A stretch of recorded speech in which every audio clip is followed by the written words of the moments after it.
Mr. Nizar, shares my name. I'm not a Malaysian any longer, but I'm a sympathizer.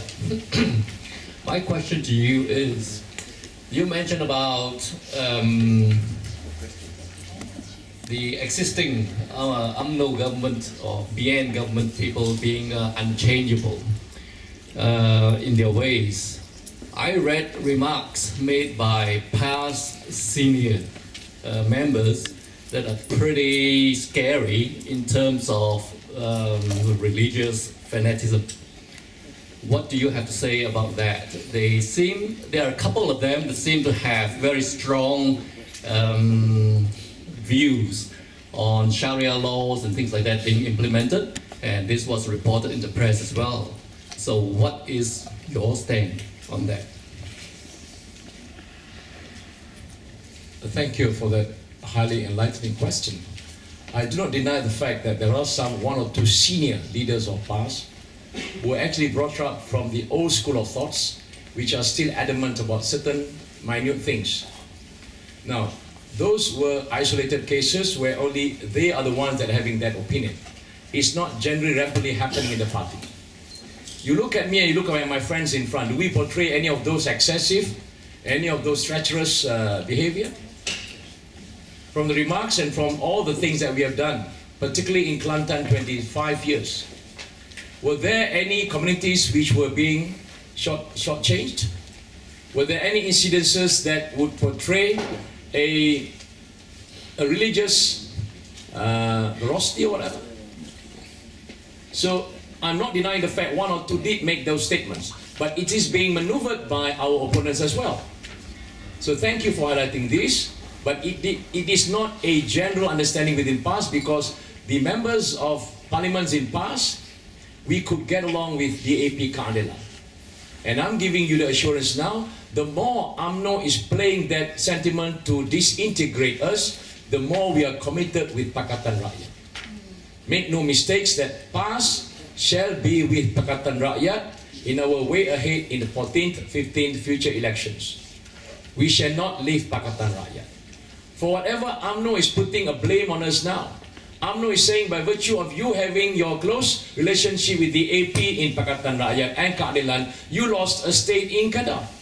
You lost many state seats or parliament seats in the whole of country. So they wanted to push us and influence us by saying it's high time for you to release yourself and withdraw from Pakatan Rakyat.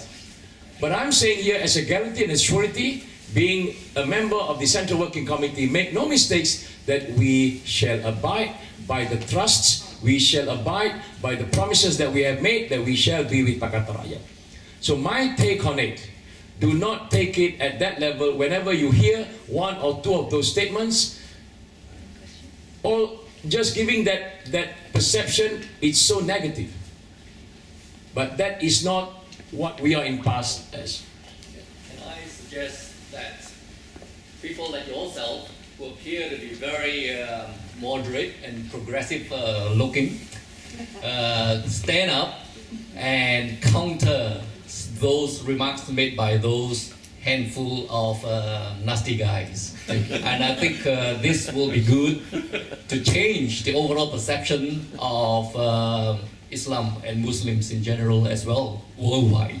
Thank you, my friend. Thank you. Now, up to now, almost 6 years, none of the Pakatan leaders, whether they are from PAS, DAP, Keadilan, none of our leaders have been charged in the Malaysian courts under sedition, under abuse, usurp of power, or even under CBT. None of them. That indicates that we, not to say we were completely unblemished, but at least we were clean to a certain extent. Yeah, but right? You need to speak up. So now, our stand, we made it clear in our blueprints. Now, we cannot at all depend on the mainstream media, because all the while our statements will be changed and spin over. So if you would like to have a fresh statement, a fresh remarks and stand of all these three parties, then look into their websites. But if you rely on just TV3, TV1, TV2 and all these crooks, they will all the while be giving negative statements and bad pictures about us. So we have made our stand very clear, but they deliberately stopped it. It's just like when there was a case of professor being charged for corruption here in Western Australia at one point. That particular story was completely blacked out in our country because it would bring shame to the whole nation. So they blocked it out. I only knew it and arrived in Perth. Now those are similar examples that anything that is affecting the whole nation, which paints a negative picture on them, they will crush it to their possibilities. Right? So we're living in a world where our messages are being blocked literally. Do you know that during the election, we wanted to actually encroach into some of those areas that have been dubbed as BN fixed deposits in those schemes of FELCRA and FELDA. We were being obstructed physically from entering into those areas. So how do we have access to kampung folks, far away remote Malay villages who are living outside the town for them to have alternative information, alternative media? So we had that difficulties. But I have thank you for your suggestion. We have to make that bold stand that we are not in line with those one or two statements that painted negatively by virtue of being spun by UMNO media or by BN media. Thank you for your suggestion.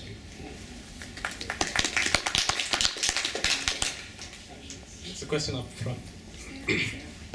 So before we proceed, would anyone like bits of paper? We've got a few questions come front through paper. If anyone would like a piece of paper, just flag it to people standing around the room. I'll give you paper. Thank you. I'm from, my name is Chen Ming. I'm from Bangsa in Nepal, Perak. So I feel certainly very agree when Najib came and spent lots of money and bought over the three persons bringing the downfall of your government.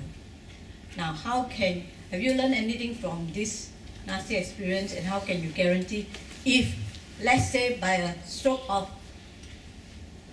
help from God or whatever, that you do get one more seat or two more, all right, that you can get back the government? How can you ensure that members in your government will not again be bought over by BN? That's a $6 million question. Let us just give you the scenario way back to 2008. At that time, nobody would have thought that they would easily win the election. So nobody wanted to offer themselves to be candidates. Up to the point, one seat or several seats, we do not have candidates until last moment, because they thought that there's no way they could have won at that time. Until the last minute, we have to actually just slot in any Tom, Dick, Harry from the street without even analyzing their background. So we just pick up all these rotten eggs and rotten frogs that have been thrown out of BN, put them in. And sure enough, when they won, they sold themselves. They sold themselves completely. Particularly the three frogs in Perak. The only one thing that I want not to tell you, and please take note. Immediately after the results were revealed on February 2008, March 2008, 12th election, the first person being bought over, offered by UMNO, was myself. They called me Nizar and said, if you join UMNO tonight, the next day you'll be sworn in as the Chief Minister. There was a first offer. I turned down that offer, and they resubmitted second offer. They said, Nizar, if you join with your 4 other assemblymen, UMNO tonight, you will be the Chief Minister tomorrow morning, and 4 other exco posts will be accorded to your 4 assemblymen. I turned it down and I said no. They failed to influence past assemblymen by that offer. And then they went on to offer to DAP and Keadilan. And that was how one DAP guy leapt and flew over, and 2 from Keadilan. So we lost the majority, the government crumbled. That was how it happened. So the offer came to us first, but we just denied them. We didn't entertain. Now, those are not the first incident. If you look at the incidents of past in Kelantan, where we only headed 1 single seat majority in the whole assembly of Kelantan. He was being offered tons and tons underneath the sun. But he refused it primarily because of our Islamic principles, that we will not be easily tainted with those offers. Now that happened in Kelantan, where we only had a government with 1 single majority. But Nik Aziz just blushed them off. And it happened to us as well. So in order to ask your second question, what are your thoughts in trying to prevent the same phenomena happening in Perak? So this time around, election 13, we were able to pick and choose and analyze each and every candidate. We analyzed their background, where they came from, who are their parents, who did they marry to, what are their bank account statement like, are they healthy, are they easily being swayed, have they got a lot of debts in the bank? Because these are factors that can easily sway them. And all this information are within the hands of UMNO. They can easily dig your information in the banks, whether you are holding any debts in the banks or in EPF or you name it, your income tax. So they will hold you by wrangling you with all this information. Now we make sure that those time to choose the right candidate for 13th help us to avoid those things from happening again. Another approach to defend those from recurring, that all seats contested by any party that has been accorded to contest in that seat, the moment any of their candidate defected, then automatically that seat will be gone to the other component parties. So they cannot retain and contest against in that seat. For instance, if I'm contesting in Cakap Jering, and I actually defected, automatically Cakap Jering will not be with PAS anymore. It will either be given to Keadilan or to DAP. So by so doing, we make sure that the party must also monitor the movement of the candidates so that he or she will not be easily defected to the other side. And then we make sure that the third one, to prevent that from happening recurring, all the successful candidate must sign a letter of undertaking. That the moment he or she defected, then he loses all the perks and everything. And he has to pay back to the party 5 million ringgit of undertaking under oath. So that hopefully would prevent her or him from defecting. So that's how we learn a lesson from that grievous mistake that happened to us in 2008. Thank you.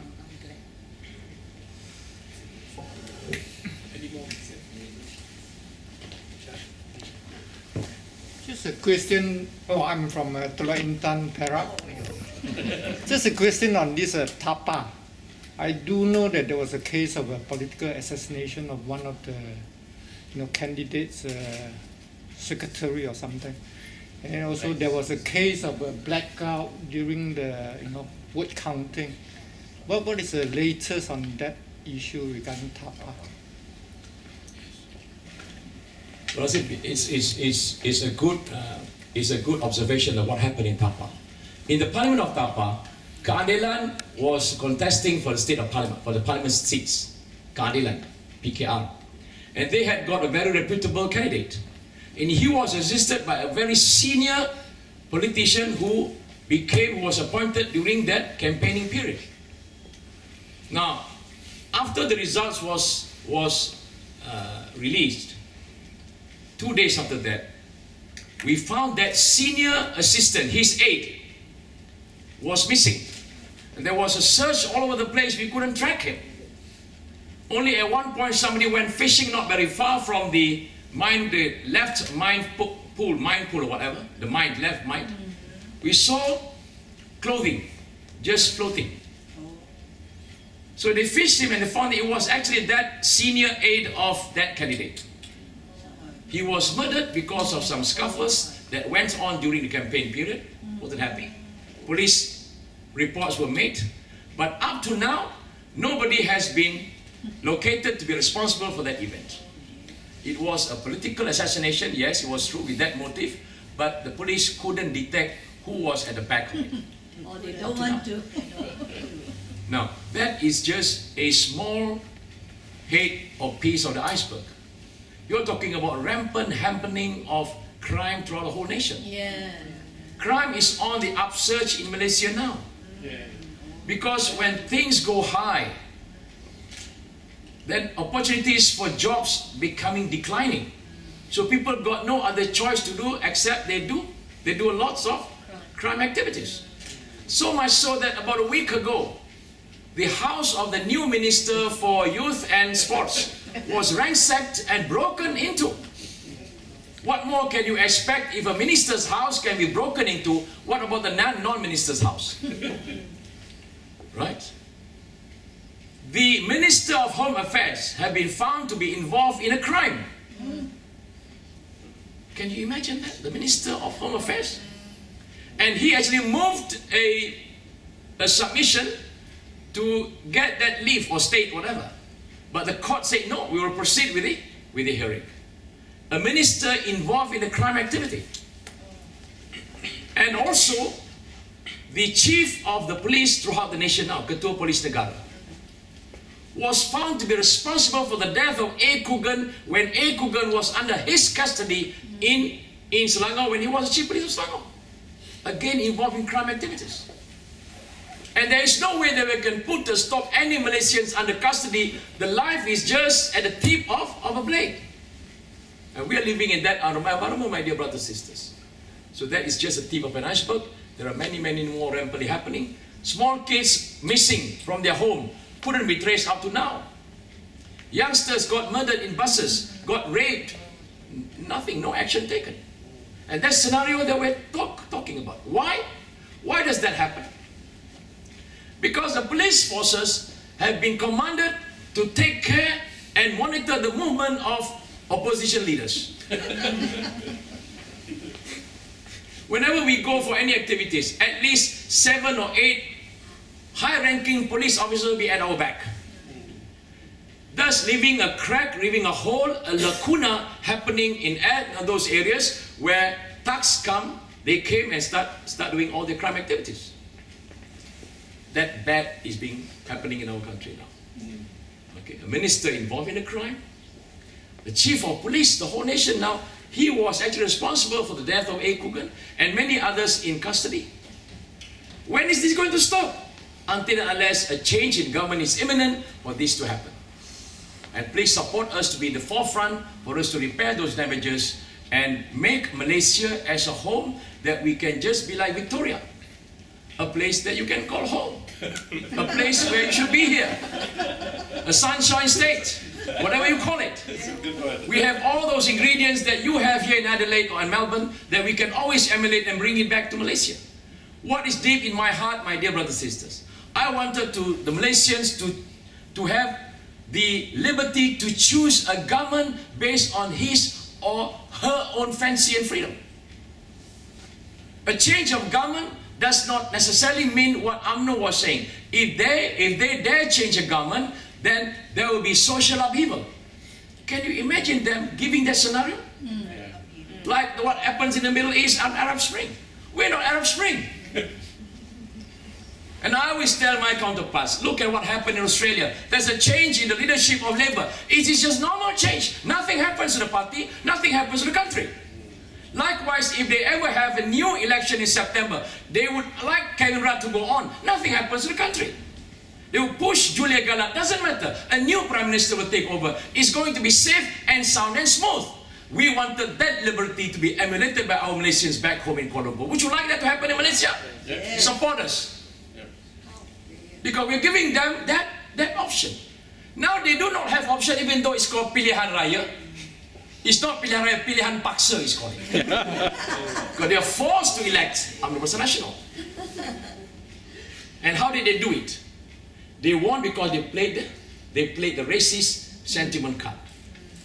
UMNO went on a rampage to all the outskirts Malays living in far remote villages. And what did they say to the Malays? Because they only depended on one TV3, on one paper Utusan Malaysia. That is their biblical truth throughout their life. Nothing more, nothing less. And what did they say in all those media? If you happen to have the change in government to Putrajaya, the Prime Minister will be Lim Kit Siang. Can you imagine they say that? And the people in the village believe them to be the gospel truth. Mathematically, scientifically, cannot happen. But they purposely do that because they wanted to create that perception, that atmosphere. Secondly, they even say, if there is a change in government in Putrajaya, all the Malay rights will be wiped out under the new government. Thirdly, what they're saying, if there's a change in government in Putrajaya, Islam will no more be the official religion, it will be substituted with Christianity. Now, all this information brought shiver to the spines of the Malays in the kampong. And they even added the last one, that if they come into power, they will remove all the Malay rulers throughout the nation. Just doesn't make sense. But that's the card that UMNO is playing. And they won this game by pure cheat, by pure falsehood. So what would you expect a government who won that power, who have that authority, but that authority was given based on cheat, based on false, based on deception. So what type of government is being created out of that phenomena? You're not going to have a reputable, credible government. True? So that's the reason why I'm calling you. You got no choice, my dear brothers and sisters. You may be residing here permanently, but I'm sure deep in your heart, you would like to go back to your respective kampongs in Teluk Intan. Sure. However much good life that you're spending here, I'm sure at the back of your mind, you'll be thinking about Kampong Bahagia. You'll be thinking about the Kway Teow and whatever.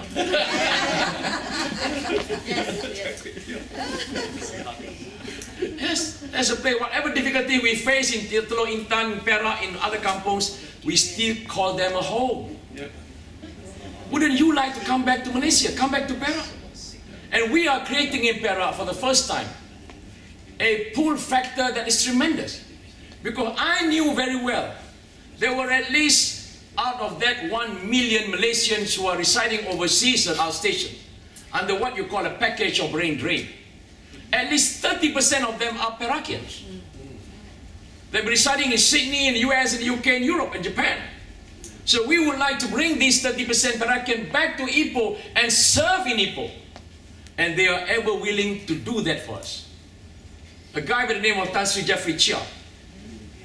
He was born in Papua Nipo, but he parked all his business interests outside Perak. He had business interests in Vietnam, Indonesia, and I asked him, Tan Sri, why did that happen?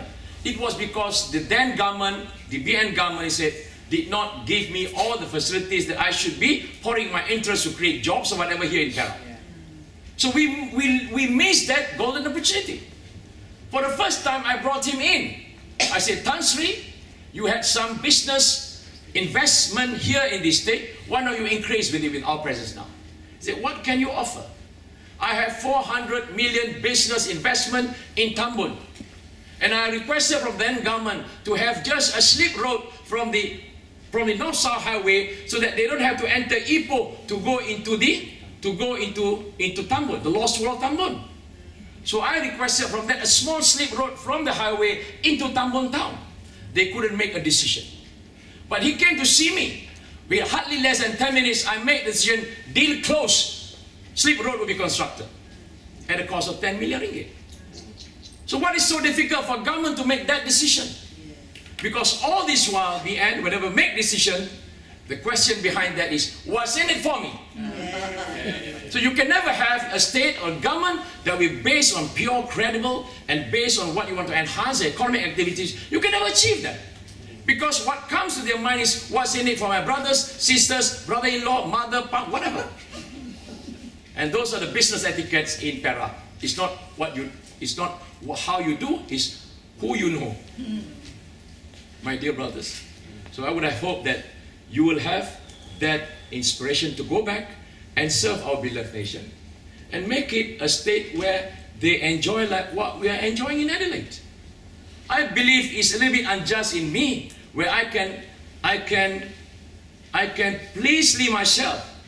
I can enjoy all the good things that I see here and leaving my other folks back home to be driven in that sort of lifestyle. Whereas it's their rights to enjoy those things. What do you have in Adelaide? What do you have in this government that we don't have? In fact, we have much better resources back home in our country. But because they govern it in a good governance way, therefore all these benefits are being enjoyed by the people here in this country. Now we can equally do the same thing if there is a push in the new government to exactly deliver this to our folks and kids in back home in our country. And Pakatan Rakyat really believe that we can do that. That's the reason why they put back Lim Guan Eng to be the government in Penang. They didn't vote for DAP. The Penangites voted for a government which can deliver them. So we wanted to have that scenario. In the next election, if they believe that we don't deliver our service, push us out and elect a new government.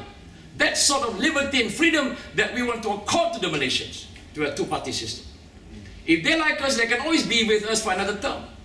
By all means, if you don't like us because our performance was not good, push us out and change the government. Why can't that happen in our country? 55 years we have been with the same old government all the time again. What do you get if you actually do the same thing? If you actually do the same old thing, you get the same old thing. You will never get new things from an old government like that. True? So please give your contribution to us so that we can highlight this and make platform PERA as a launching pad for other states to be with us. At the end of the day, Putrajaya will have a change as well. Thank you. Yep. Actually, I have a question myself. Can the MC ask a question? Absolutely. Sure. Now, this is just perception. Pakatan Rakyat is perceived to be the weaker of the two coalitions, and that is believed to have played a part in losing some seats in the recent elections. Things such as using a common banner is difficult to be agreed on. It's fairly complex. Policy level disagreements are also quite common, I understand. So what is Pakatan Rakyat planning to do going forward, to address this gap?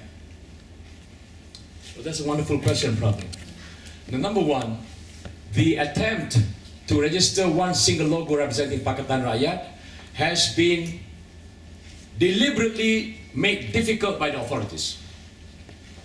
Now, at one point, they even wanted to deregister the AP. Just 1 or 2 weeks before election, they wanted to deregister the AP. But it's just so happened that PAS offered to the AP, even all the events that you'll be deregistered, by all means, please use our logo. Yet yang Thai Pia Water Sing. Yet yang Thai Pia Water Sing. By all means, please use our logo. That extent. Now, how was the difficulty that they created? They created that if you want to actually register a single logo to represent Pakatan Rakyat, then the minimum party in that coalition must be 7. Can you imagine how difficult life can be? They made new regulations that any political party who wants to go against BN and opposition, if you want to register a single logo, then you must have at least a minimum of 7 political parties. BN has got 14. So only now we have 3. We have to scout for 4 more. And that's not easy. Until unless we have 7, we can never register a single logo. Okay, that's one problem that we're facing. Complex. Now, with regards to some leadership having bickerings here and there, I do not deny the fact that it did happen. Because we are 3 different parties. PAS is the Islamic Party, the AP Social Democrat, and so is Keadilan. Obviously, we are different, but we always believe that we have some common things that we can agree and combine our strength together. For the first time, we became matured. Because previously, for months and ages, we were contesting against UMNO on a 1-to-1 ticket. Meaning that DAP went by themselves, PAS went by ourselves, and Keadilan went by themselves. UMNO would love to see this method go on for a long time. Because they can afford to divide and rule you more. For the first time, we became mature. Hey, we're telling ourselves, hey, let's come together. We have some strength, you have some strength, you have some strength, and we have the same common enemy. Let's just combine those efforts. We leave aside our differences first. Our priority now is to bring them down and remove all those corruption, remove injustices, remove racism out of this land. That was our priority. And we came forward. And with that move, we won 5 states, even though Perak was shortchanged. But at least there was strength, and UMNO recognized that with them coming together, this is a second force that they must not just brush us aside, they must give us attention. And that's the reason why the game that they're playing, they always would like to create a disintegration between PAS, DAP, Keadilan, up to now. At the peak of the campaign period, they actually tried to blow us out by using a lot of issues to make us look as if we are at war with each other.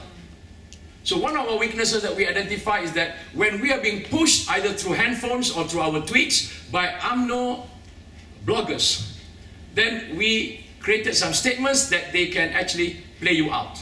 So those are weaknesses, and we discovered that we should not entertain them anymore. Because they will never report the truth. You were telling the truth, they will change it the next day. And you waste time trying to correct what you didn't say yesterday.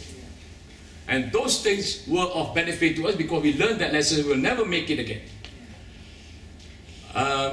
So on that count, we believe that we are now getting more mature, more understanding. Even in Perak, the Pakatan Rakyat leaders in Perak, 3 from PAS DAP Keadilan, we have been able to see each other talking about all sensitive issues which were taboo at one point, almost on a weekly basis.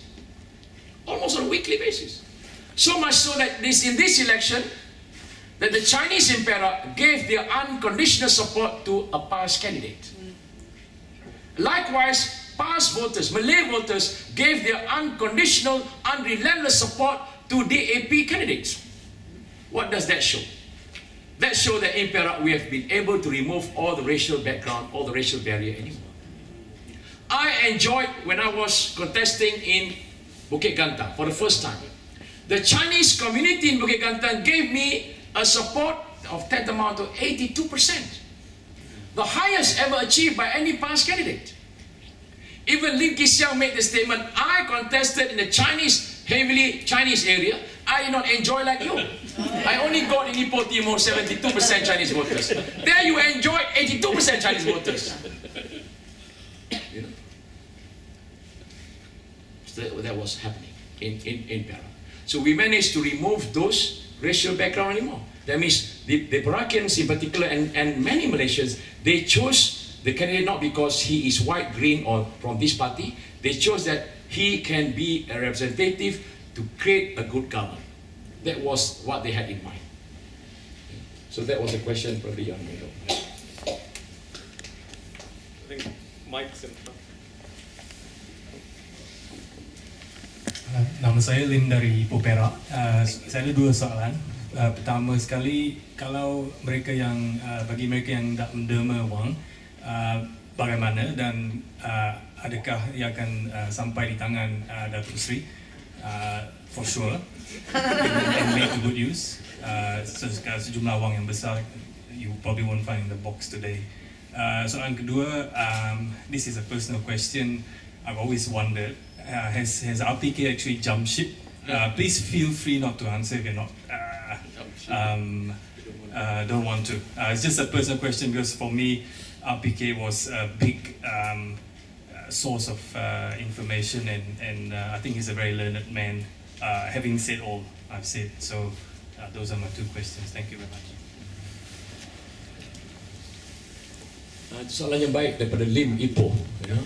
The question is, how are you going to contribute?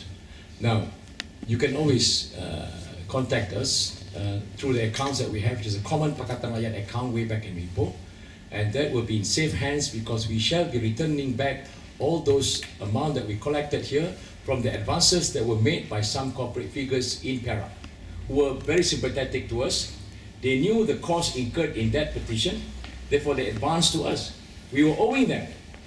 So whatever dollars and cents that we acquire from here will be taken in safe hands and delivered to those that have advanced that payment. Even though you do not have it now, but you can always bank it later on through the accounts that will submit to you, a joint account of Pakatan Rakyat in Perak. Yeah? So the 6 of us will witness all those contributions from you here in Melbourne, and we will put that as something that will heighten our movement again. So it will bring us to greater heights. The account number? Yeah, we share that account number. Yeah. Second question, RPK. Now RPK is no more residing in Malaysia now. He's in Manchester, I believe. Somewhere. Right. Now, if you look at the differences, why you notice the difference? Because he was quite vocal in the very beginning, quite open. But now you find him actually pulling back a little bit. Now, the question is not, has he jumped ship? The question is his ideas and his sentiments, is he still with the rakyat? And I believe his comments and his critics in Malaysia today are still with the rakyat. Whatever falsehood, whatever wrongdoings of the existing government, he still pursue in exposing them. The only thing is that because of an incident that happened to his son, so it would probably be, this is my personal opinion, that he has shifted in his ferocity against BN because of that entanglement with the son's case. So I believe that's my personal opinion. Had it not been that, I think he will be all the while very free. From wherever he is, he will attack. And mind you, the information that he has brought in all these blogs, those were genuine information.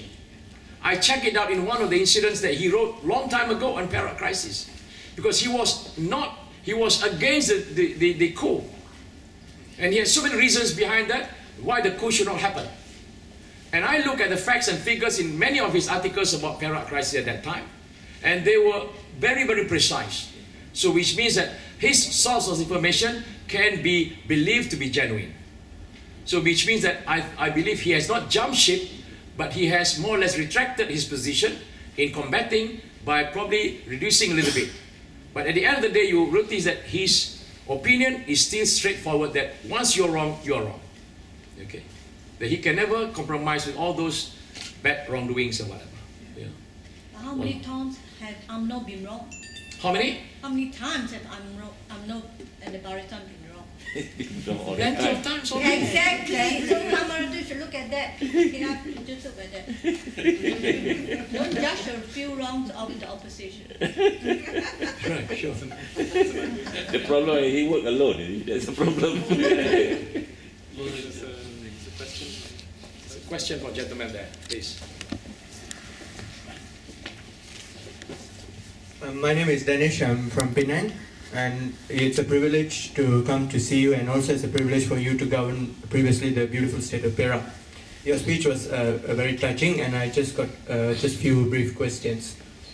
First of all, I would like to know, maybe this is a suggestion if it's not implemented, I would like to see Pakatan, all the MPs to declare all the assets. This move was started by PSM, subsequently was followed by the DAP in Penang. I think this is a good move to show the transparency. So if it is not implemented, I would like to suggest that. My second question would be, YB, is that previously Dr. Jayakumar Devaraj from PSM, who was he's still the federal MP of Sungai Siput, came to Melbourne. He actually mentioned that the opposition federal MPs actually did not get any funds from the government at all. That was a policy that the Malaysian government did since the 70s. I know he or Ambiga is pursuing the case, but has Pakatan doing anything about it?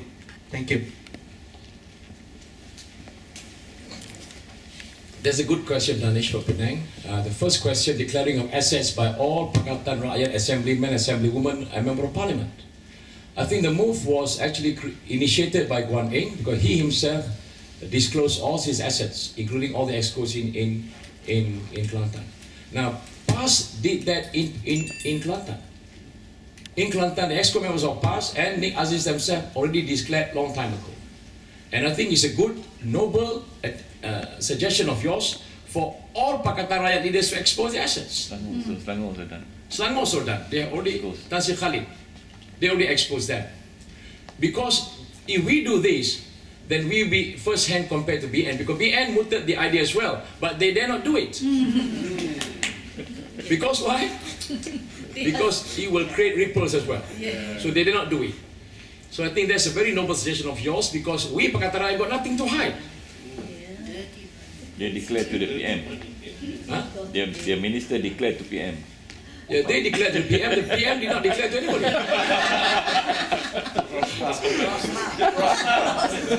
Comparing notes. Yeah? So I think that's a noble idea. The moment I think few states like Penang, Oridan, Selangor, and even Kelantan and Kedah, if it's being practiced throughout the whole nation, then I think that will be a push to UMNO that they must do the same as well. Otherwise, the rakyat will value them that they cannot be trusted. Okay. Now, if you look at the Chief Minister of Sabah Sarawak, if they ever declare, I tell you, it will break the whole country. Like Najib as well. Yeah.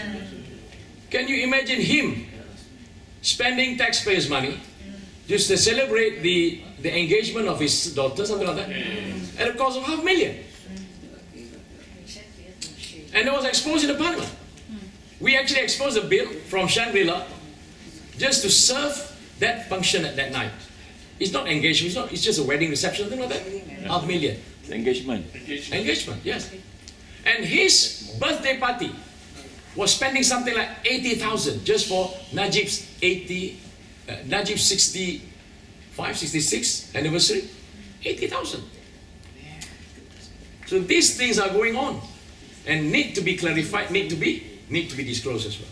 So I believe it's a noble suggestion. Second question, Dr. Jayakumar. Dr. Jayakumar is one of the best politician Malaysia has ever created. That was spelled out in the parliament itself. That a very credible member of parliament, a doctor by profession, he served the constituency of Sungai Siput. Traditionally, Sungai Siput was under the president of FMIC for monkey years. Sami Velu. He couldn't even create a small bridge for the Orang Asli in Sungai Siput. Very small bridge, linking them from one kampung to the other, just small rivers. Dr. Jayakumar became the member of parliament there. In hardly 2 or 3 years, he called me and my other counterparts said that if we construct a bridge, you become the consultant, you tell me how much, because we can afford if we get these UMNO goods to do it. And we shared our hearts, we came together, we looked at the place, and then we told him, YB doctor, if ever we want to do it, it will not cost you more than 30,000 ringgit. If UMNO is going to do it, they're going to do it at a cost of 150,000. Small bridge that can take a small bite, costing the Orang Asli. And in less than 3 weeks, we gave the Orang Asli a bridge that they will connect from one village to the other, that they can plant fruit, they can tap rubber in the jungle. Which Sami Velu for 40 years could not even do that. So what would you expect? So he was being loved by the people in Sungai Siput. They re-elected him again last election. You know what he did in parliament? He said that I have to spend 30,000 from my pocket. And I have to ask from corporate figures in Sungai Siput to contribute to me to make bridge. Which I know as a member of parliament, all UMNO member of parliament enjoy 1 million per year each member of parliament. And that's taxpayers' money. And by right, we as member of parliament chosen by the people from Pakatan Rakyat, we should enjoy that 1 million. So that we can build bridges, we can repair homes, we can do whatever we like. But not a single cent from parliament is given to any member of parliament from the opposition, including myself. We only depended on our income of 12,000 per month. So he actually took this to the court, federal court, because it's unconstitutional to take that taxpayers' money and give it to UMNO BN member of parliament 1 million per year each. But unfortunately, he lost the case because the judge made a decision. This is a political decision that the judiciary cannot interfere into it. So what else can you depend? Towards the election, each UMNO member of parliament were given additional 1 more million for the election. We got nothing. So that's the sort of situation that we're suffering in, to assist people to build small bridges, to repair homes. We don't have additional income.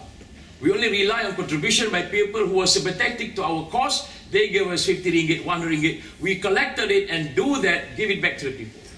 Whereas UMNO member of parliament enjoyed 1 million to be spent per year. Towards election, another 1 million was top up, so they got 2 million. And can you imagine that we take to the court, even the court decided otherwise, it's not your right, because there's a privilege of the Prime Minister to give whoever he wanted to give based on political decision. That is his right. So nothing we can do. Whereas in our commitment, the moment we are in Putrajaya, every member of parliament selected by the people who, irrespective of who you are, you would enjoy a certain amount, like what we do in Selangor now. Are we giving 250 ringgit, 1,000? Yeah, we didn't give now, but we're going to give. Right? The Selangor government committed. Because Every assemblyman, assemblywoman selected by the people, irrespective whether if you're BN or Pakatan Rakyat, you will enjoy 250,000 per year each. So that you can spend and help people. There are people in trouble who want to pay their bills. They came to see us. So we can just dish them 60, 70 ringgit to pay their bills. That's the way the money comes from. But we don't enjoy that now, because it's all being taken by BN. So thanks for that question. We realized we took it to the court. Amiga was the counsel. She even lost in that game. We had the best of the best lawyers also lost the game. Because the judge were all decided by by the Chief Justice. And the Chief Justice is handpicked by Najib. Yeah. So we are saying that if you want to see a light at the end of the tunnel, the Chief Justice must be appointed by Parliament and must be responsible to Parliament. Then only you can see some change in our judiciary system. Until and unless that happens, you can never have this. Thank you.